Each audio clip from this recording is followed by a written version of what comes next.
لیکن 6 میں سے جو چھٹا اسم ہے وہ کیونکہ ان سے بالکل ہی باہر چلا جاتا ہے، اس لیے پھر ان 5 الفاظ کو اسماء الخمسہ جو ہے گرامر کی کتابوں میں پیش کیا جاتا ہے. تو یہ ابو، ابا، ابی، اخو، اخا، اخی، او، زا، زی، یہ 3 الفاظ ان پہ آپ نے فوکس کرنا ہے.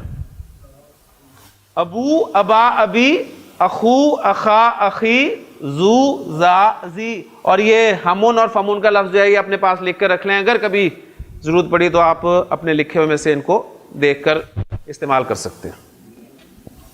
ہاں جی، میں کنسٹرکشن آپ کے سامنے رکھ رہا ہوں. میں کہہ رہا ہوں زید کا بھائی، کیا عربی ہوگی اس کی جی؟ زید کا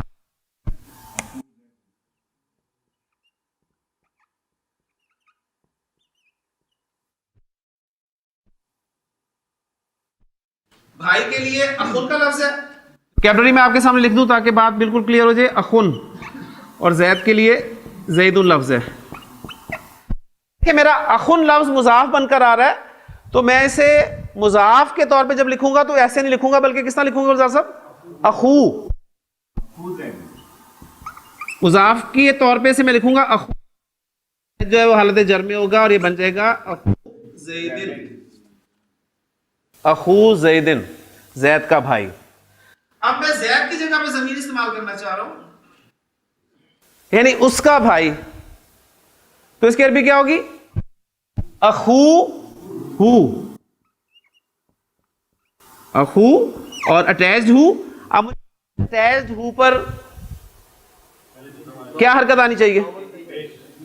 پیش، سیدھی پیش آئے گی نا، اس لیے کہ ساکن ہے پہلا حرف لیکن ادر دین یا ساکن ہے، اس لیے آپ اس پہ سیدھی پیش لکھیں گے اخوہ، اس کا بھائی. ٹھیک ہو گیا؟ اچھا، اب میں کہوں زید کی ماں، ماں کی عربی آپ کو آتی ہے امن. ٹھیک ہے، امن کا لفظ ویسے ہی استعمال ہوگا، امن ان 5 الفاظ میں شامل نہیں تھا، تو وہ کیا کنسٹرکشن بن جائے گی؟ امو زیدن. امو زیدن بن گئی نا. اور اگر میں کہوں اس کی ماں تو وہ کنسٹرکشن کیا بنے گی؟ امو ہو. امو. اب بتائیں اس اٹیچ ہو پر کیا لگے گا؟ الٹا پیش. کیوں؟ اس لیے کہ پیچھے پیش آ گیا. تو اخوہ امو ہو. زید کا باپ ابو زیدن، ابو زیدن، اس کا باپ ابوہ. ہاں جی، کون سا پیش؟ سیدھا پیش، ابوہ. کلیئر؟ اچھا، اس کے بعد نیچے آتا ہوں، اس کی بیوی.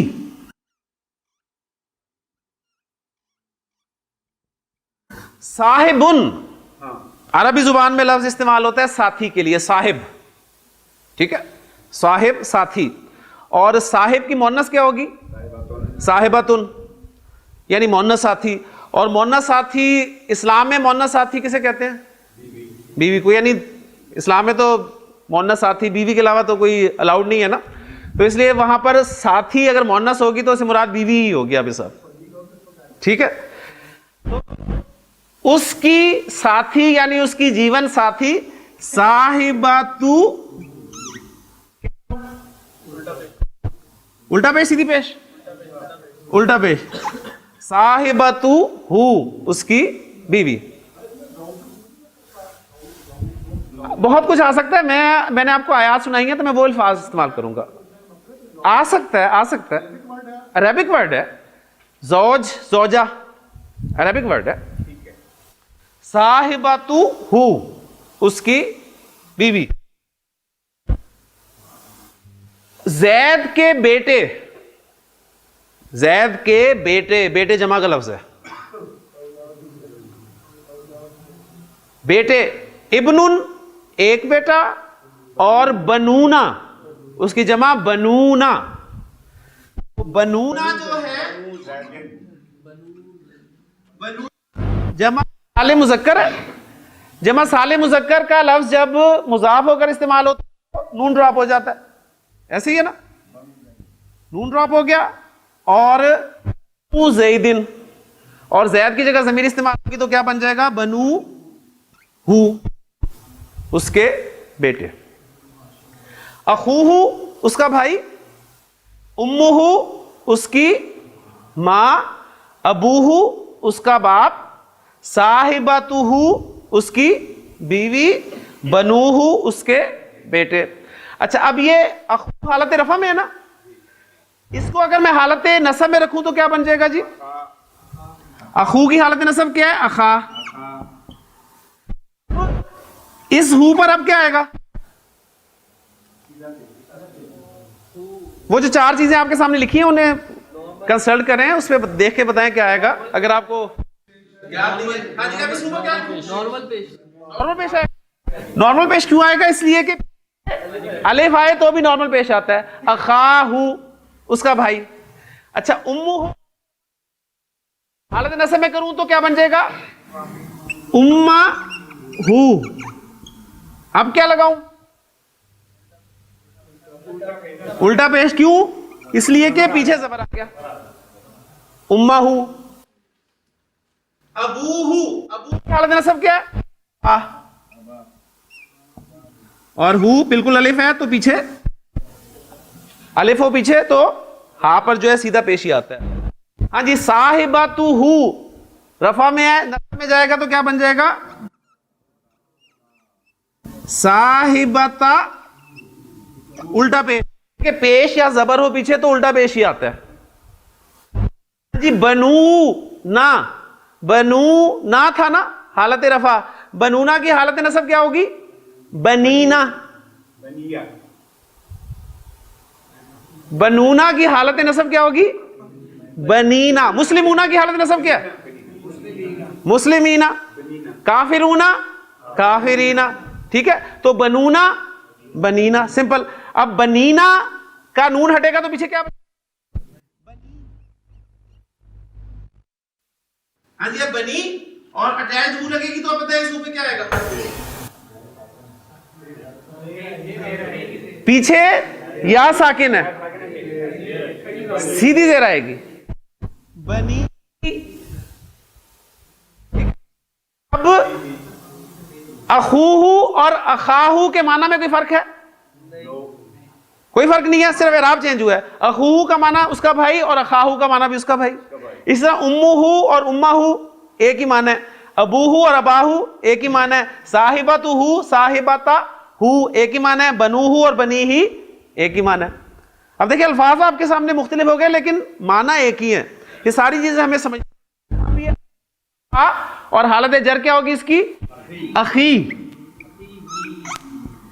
اب یہ دیکھیں اخی آ گیا، اس کے ساتھ اٹیچ ہی لگا تو اٹیچ ہو لگا تو سیدھی ابھی کر کے ہٹے آپ اخی. تو اخوہ اخاہ اخیہ. امہ امہ امی کھڑی امی ہی. ابوہ اباہ ابیہ. صاحبتہ صاحبتہ صاحبتی ہی. پیچھے زیر تھی تو کھڑی زیر آ گئی. بنوہ بنیہ بنیہ. اور مسلمینا مسلمینا نصب اور جر ایک ہی آتی ہے. ٹھیک ہے، اب اخوہ اخاہ اور اخیہ تینوں معنی میں کوئی فرق ہے؟ کوئی فرق نہیں ہے. اب ان میں سے دیکھیں میں نے جو آیات آپ کے سامنے تلاوت کی ہیں، جو الفاظ استعمال ہوئے ہیں آپ غور کیجئے گا. اللہ تعالیٰ ارشاد فرما رہے ہیں کہ فَإِذَا جَاءَتِ الصَّاخَّةُ، جب وہ کان پھوڑ دینے والی یعنی قیامت آئے گی تو یوم یفر المرء من اخیہ، تو اس دن آدمی اپنے بھائی سے بھاگے گا. وَأُمِّهِ وَأَبِيهِ، اپنے ماں باپ سے بھاگے گا. اس کے کس کے؟